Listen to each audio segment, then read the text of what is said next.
Hi everyone, പലതരം ചേരുവയുടെ മറ്റൊരു വീഡിയോയിലേക്ക് എല്ലാ കൂട്ടുകാർക്കും സ്വാഗതം. ഇന്ന് നമുക്ക് നമ്മുടെ ദാഹവും വിശപ്പും ക്ഷീണവും ഒക്കെ മാറാൻ പറ്റി നല്ല ഹെൽത്തി ആയിട്ടുള്ള അവൽ മിൽക്ക് റെഡിയാക്കാം കേട്ടോ. ഒരു മിൽക്ക് ഷേക്കിന്റെ ഒക്കെ ടേസ്റ്റില് ഇത്തിരി ലൂസ് ആയിട്ടാട്ടോ നമ്മൾ തയ്യാറാക്കുന്നത്. അപ്പൊ നമുക്കിനി റെസിപ്പി എങ്ങനെ തയ്യാറാക്കുന്നതെന്ന് നോക്കാം. ഈ റെസിപ്പി നിങ്ങൾക്ക് ഇഷ്ടപ്പെടാന്നുണ്ടെങ്കിൽ ഒരു ലൈക്ക് അടിക്കാൻ മറക്കരുത് കേട്ടോ. അവൽ മിൽക്ക് തയ്യാറാക്കാനായിട്ട് സാധാരണ പാളയം ഗോതമ്പായോ കേട്ടോ യൂസ് ചെയ്യുന്നത്. എനിക്കത് അത്ര ഇഷ്ടമല്ല, അതുകൊണ്ട് റോബസ്റ്റ എടുത്തേക്കുന്നത്. അപ്പൊ നിങ്ങളുടെ ഇഷ്ടം അനുസരിച്ച് പാളയം ഗോതമ്പായം അല്ലെങ്കിൽ റോബസ്റ്റ ഏതാണോ അതെടുക്കാം കേട്ടോ. റോബസ്റ്റയും ഒരു 3 ഞാൻ എടുക്കുന്നുണ്ട് കേട്ടോ, ഒരു മീഡിയം സൈസിലുള്ളത്. പാളയം ഗോതമ്പായം എന്നുണ്ടെങ്കിൽ ഒരു 8 ഒക്കെ ആവാം. ഇതിന് വീഡിയോയിൽ കാണിച്ചിരിക്കുന്നത് പോലെ ഫോർക്ക് വെച്ചിട്ട് നന്നായിട്ടൊന്ന് ഉടച്ചെടുക്കണം കേട്ടോ. മിക്സിയിൽ അടിക്കരുത്, ഇങ്ങനെ കയ്യിൽ വെച്ച് തന്നെ ഉടച്ചെടുക്കണം. ചെറിയ ചെറിയ കഷ്ണങ്ങളൊക്കെ ആവാം കേട്ടോ, കംപ്ലീറ്റ് അങ്ങോട്ട് പേസ്റ്റ് ആവണ്ട. ഇനി ഇതിലേക്ക് 2 ടേബിൾ സ്പൂൺ പഞ്ചസാര ഇട്ട് ഒന്ന് ഇളക്കാം. പഞ്ചസാരയൊക്കെ ഒന്ന് ഇളക്കി മെൽറ്റായി വരുമ്പോഴത്തേന് ഇച്ചിരി കൂടി ഒരു ലൂസായി വരും കേട്ടോ. അടുത്തതായിട്ട് ഞാൻ ഇതിലേക്ക് ചേർക്കുന്നത് ബൂസ്റ്റ് ആട്ടോ. 5 രൂപയുടെ ഒരു ചെറിയ പാക്കറ്റാണ് ചേർത്തിട്ടുള്ളത്.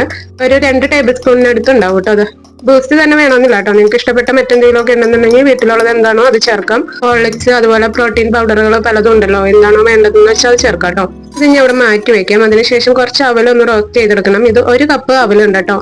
അവല് നിങ്ങൾക്ക് മട്ട അവലോ അല്ലെങ്കിൽ വൈറ്റ് അവലോ ഏത് വേണമെങ്കിലും ഉപയോഗിക്കാം. പക്ഷെ ഇച്ചിരി കട്ടിയുള്ളതായിരിക്കണം കേട്ടോ. തീരെ നൈസ് ഉള്ളതായിട്ടുണ്ടെന്നുണ്ടെങ്കിൽ പെട്ടെന്ന് അലന്നു പോകും. 1-2 മിനിറ്റ് മീഡിയം ഫ്ലെയിമിലൊന്ന് ഫ്രൈ ചെയ്തെടുക്കാം കേട്ടോ. ഇത് നല്ല ക്രിസ്പി ആവും. നമ്മൾ കയ്യിലെടുത്ത് പൊടിക്കുന്ന സമയത്ത് പെട്ടെന്ന് പൊടിഞ്ഞു പോരും. ആ ഒരു സമയത്ത് നമുക്ക് ഫ്ലെയിം ഓഫ് ചെയ്യാം. ഇപ്പൊ ഇതായിട്ടുണ്ട് കേട്ടോ. മറ്റൊരു പാത്രത്തിലേക്ക് മാറ്റാം. ഇനി നമുക്ക് അണ്ടിപ്പരിപ്പ് 2 ടേബിൾ സ്പൂൺ എടുത്തിട്ടുണ്ട്. അതും ജസ്റ്റ് ഒന്ന് ഫ്രൈ ചെയ്തെടുക്കാം. ഇനി നിങ്ങളുടെ അണ്ടിപ്പരിപ്പ് ഇല്ലാന്നുണ്ടെങ്കിൽ കപ്പലണ്ടി മാത്രം ഇട്ടാലും മതി കേട്ടോ. ചുമ്മാ അങ്ങിട്ട് കഴിഞ്ഞിട്ടുണ്ടെന്നുണ്ടെങ്കിൽ ഇതങ്ങ് താന്നു പോകും. അതുകൊണ്ടാട്ടോ നമ്മളൊന്ന് ഫ്രൈ ചെയ്തിടുന്നത്. അവിടുന്ന് ഇവിടുന്നൊക്കെ ജസ്റ്റ് ഒന്ന് കളർ മാറി കഴിഞ്ഞ് കഴിയുമ്പോൾ അതായിട്ടുണ്ട്, അത് മാറ്റിയെടുക്കുക. അതേ രീതിയിൽ തന്നെ കപ്പലണ്ടിയും ഒന്ന് വറുത്തെടുത്തിട്ടുണ്ട് കേട്ടോ. ഇനി നമുക്ക് അവൽ മിൽക്ക് മിക്സ് ചെയ്യാൻ പറ്റിയ ഒരു ബൗൾ എടുക്കുക. അതിലേക്ക് ആദ്യം തന്നെ പഴം ഉടച്ചു വെച്ചത് ഇട്ടെടുക്കാം. ഇതിലേക്ക് ഫ്രൈ ചെയ്ത് വെച്ച അവല്, അണ്ടിപ്പരിപ്പ്, പിന്നെ കപ്പലണ്ടി എല്ലാം ഇട്ടെടുക്കാം കേട്ടോ. കപ്പലണ്ടി ഞാൻ ഇപ്പം ഇടാൻ മറന്നു പോയതാണ്, അത് ഇച്ചിരി ഓർത്തിരിക്കാറുണ്ട്, ഓർത്തില്ല, പിന്നീടാണ് ഇട്ടെടുക്കുന്നത് കേട്ടോ. ഇത് 1/2 ലിറ്റർ പാലാട്ടോ ഉള്ളത്. തിളപ്പിച്ച് ചൂടാറിയ ശേഷം ഫ്രിഡ്ജിൽ വെച്ച് തണുപ്പിച്ചെടുത്തതാണ്. അത് അതിലേക്ക് ഒന്ന് വെച്ച് കൊടുക്കാം. എല്ലാവരും കൂടി നന്നായിട്ടൊന്ന് മിക്സ് ചെയ്ത് കൊടുക്കാം കേട്ടോ. നിങ്ങൾക്ക് വേണമെന്നുണ്ടെങ്കിൽ പകുതി അവല് മാത്രം ആദ്യം ഇട്ട് കൊടുത്തിട്ട് തണുപ്പിച്ചൊക്കെ കഴിഞ്ഞ ശേഷം ലാസ്റ്റ് സെർവ് ചെയ്യുന്ന സമയത്ത് പകുതി അവലിട്ട് മിക്സ് ചെയ്യാന്നുണ്ടെങ്കിൽ കുടിക്കുന്ന സമയത്ത് നല്ല ക്രിസ്പി ആയിട്ട് കടിക്കാനൊക്കെ കിട്ടും കേട്ടോ. കശുവണ്ടി പരിപ്പ് ഞാൻ 1/3 കപ്പായിട്ട് എടുത്തത്. 1/2 കപ്പിന് താഴെയായിട്ട് ഉണ്ടായുള്ളൂ. പാല് ഞാൻ ആദ്യം തന്നെ പകുതി വെച്ചിട്ടുണ്ടായിരുന്നുള്ളൂ. ബാക്കി പകുതിയും കൂടി അങ്ങ് ഒഴിച്ചെടുത്ത് കംപ്ലീറ്റ് എല്ലാവരും കൂടി ഒന്ന് മിക്സ് ചെയ്ത് കൊടുത്തിട്ടുണ്ട്. കപ്പലണ്ടിയും ഇട്ട് കൊടുത്തിട്ടുണ്ട്.